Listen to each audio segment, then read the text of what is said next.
welcome back to Brewtifully Made. I'm happy to be with you today. And so is Nala. You can hear her in the background. She's very vocal today and wants me to hold her and pet her the whole day. So it's been quite a funny day. So today's prompt for the doodle looks like it is jumpsuit from ElloLovey. And I love these. They're just kind of out there. And I think that this is going to be a little challenging. I love wearing jumpsuits. So I think this will be fun. I don't know to draw the jumpsuit already patterned. Maybe I'll make a pattern and then turn it into a full pattern and kind of share a little how to doodle something. And then I'll bring it into my program, make a pattern from it, and apply it to the jumpsuit. Do a little something there. And if anybody has any questions how I've done that, I can, answer those. But yeah, I think I'm going to do that. I think I'm going to just doodle some shapes and things and make a pattern out of it. So that kind of leads me into what I want to talk about today. Sunday, coming up this weekend, starts the official worldwide global 100-day project. And this is something that I have attempted for a few years. I guess I didn't realize it was 11 years old. And I'm on their little newsletter and I get that. It's kind of cool. A lot of people, a lot of friends of mine have already started. I try to at least brainstorm what I want to do and prepare. I like sketching every day in the morning. So the 100-day project makes it a lot of fun to have this target to kind of get a thing going. And I have only completed one out of the few years that I've started. No, I take that back. I've completed a couple. But my favorite one was when I created a little black book of flowers that are found in the state of Ohio. And I've used those illustrations for patterns and for fabric and for notebooks and journals, pens, papers. They were a lot of fun. And I learned so much about like recognizing the plants and native, flora and fauna in the state. So that was kind of fun to do. I do like that. I did that one. Last year I tried to do a series of paper dolls and I probably got maybe a quarter of the way through and I don't know. I ran out of time in the morning because not only was I drawing the doll and the clothes, I mean, it was a lot and I was trying to keep up. So this year, when I start, I hope that it is something that people will find a little inspirational. So we will, I'll unveil that on hopefully Sunday, the 18th. And you guys will follow along and let me know in the comments. Are you doing the 100-day project? What are you doing? Do you have a theme? Some people just doodle. You don't have to have a theme. Some people want to have a theme. Some people really do amazing things with their 100-day project, and it's fun to follow along if someone is kind of unveiling this series, I guess. Some people do amazing things. I've seen people do sculptures. I've seen people do stitching, not just, drawing or painting. They've created just books and handmade papers, collages.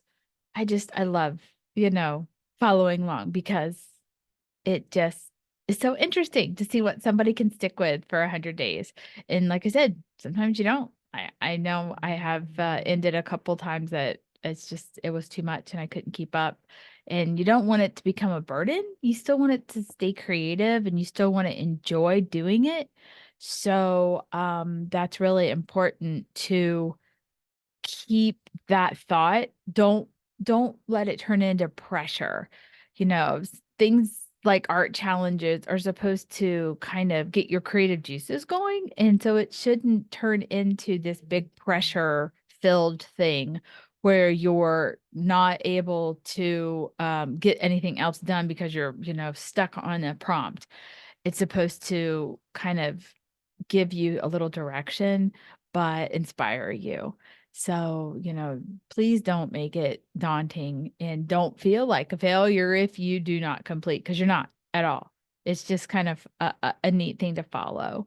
It's always fun to have a hashtag to click on and see what everybody does to interpret that single prompt. I think that that is just such a neat insight into creative people's thought processes. And yeah, I would love to know what you're doing. I'd love to maybe on the next episode shout out some of the creativity to bring awareness to what you're doing and let everybody know to follow along. I would love to talk about all different types of projects people are doing. It's even businesses could be part of it and create a buzz around, something, 100 different kinds of, I don't know, mixed drinks that they're making or appetizers that you're creating. There's just so many different ways that you can spin this. And maybe it's 100 different steps into doing one thing. Maybe it's helping people realize, processes to get something done. So it doesn't have to be, paint and art. It can just be a spin on something that is interesting to you. So keep that in mind. Keep that in mind when you're making up your schedule for this. Just like I am making up this pattern as I'm going. I started with flowers. I thought, oh yeah, I'll color in like one side and doodle in the other. And then like, nope, I'm just coloring in with whatever marker seems like sticking out to me the most. And then I scan this. I think I'll just snap a picture and then bring it into Procreate and take a background out. And then take it into Illustrator and then make a repeat pattern with it and then bring it back in. And then I'll cut out the little jumpsuit in Procreate and then I'll apply the pattern as a clipping mask over the jumpsuit. And then maybe I'll take a couple images of that jumpsuit and color it in, see what it would look like if it was like a different color. So that's kind of like part of the process that I'll share how you can visualize your doodles on an item, something that you've hand drawn completely. I love mixing up technology and traditional art. So, but yeah, if you're doing the 100-day project, I would love to know. I would love to know what you're doing. And I hope you follow along with mine. You can always look up the hashtag Brewtifully and obviously Brewtifully Made Podcast. And I'll share what I'm doing. And I would love to know what you're doing. What inspires you for 100 days? So it's a short episode today. I just am excited about the project starting and wanted to share and wanted to make sure everybody knew that it was going on. And I hope you like this quick little doodle idea. And let me know how you make your patterns. What are your steps? So I hope you have a wonderful weekend. I hope you had a wonderful Valentine's Day this week. I did. Big difference. A couple years ago, we were on a sleigh ride. And this year, there's no snow. It's like 60 degrees. So strange. But take care. Have a wonderful weekend and keep in touch with me on all the social media platforms. And remember that you are beautifully made and you all inspire me all the time. So it's great to be with you. I will talk to you next time. Bye.